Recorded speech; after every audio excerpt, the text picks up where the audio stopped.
Robert Kiyosaki, welcome to Straight Talk, mate. Honored to be your program, and congratulations on all your entrepreneurial success. That's impressive. Thanks very much. Well, coming from you, that's a big rap. Thanks very much. God. No, I'm serious. So that is like, here we are. We've got your book. Like, this is like iconic. And I don't know. I actually don't know anybody in Australia. I mean this. I'm not just your book, Rich Dad, Poor Dad. I don't know anybody. I mean, there's lots of people probably haven't read, but I don't know anybody who hasn't read this book.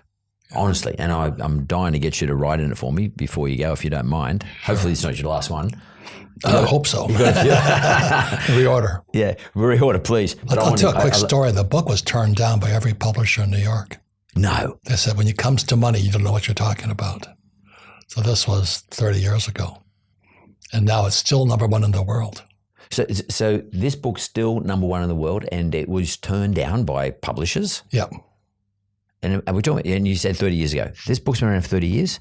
Yeah. Oh my God. 1997 it came out. Wow. Yeah. That's time has gone years, so fast for all of us. Like, it feels like it was maybe 10, 15 years ago, but 30 years ago. Yeah. Well, Aussie was I love this country. It is a lucky country. It really is. But they're the most receptive to my ideas. Is that right? Yeah. I forget what hotel I was staying at, but my hotel room, there was boxes not books, boxes of books. And I sat there for hours just autographing them. So the Aussies are really receptive, which gave me a big start.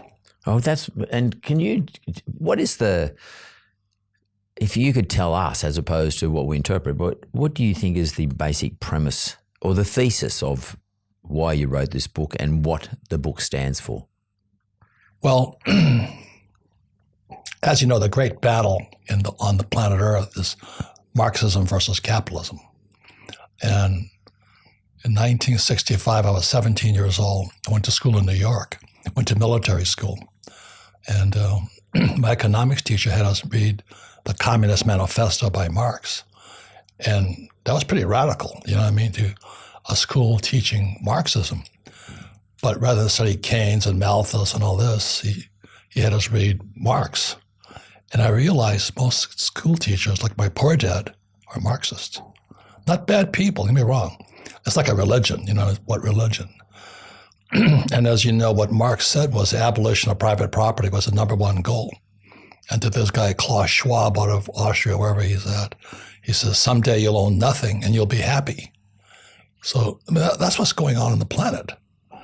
And a lot of people subscribe to that. So my poor dad was a Marxist. Number two was that workers of the world unite. My poor dad was head of the labor union. Teachers union. Today, the biggest union in America, teachers unions. And that's why we have no financial education in our school. The third thing was that, a graduating income tax was essential for the spread of communism. And as you know, we're taxed to death now.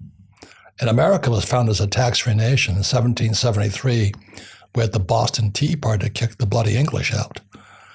But what happened in 1773, the British East India flag was transferred to the U.S., and it became the U.S. flag.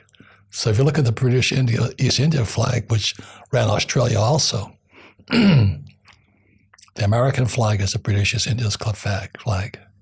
Yeah. So the banks traded.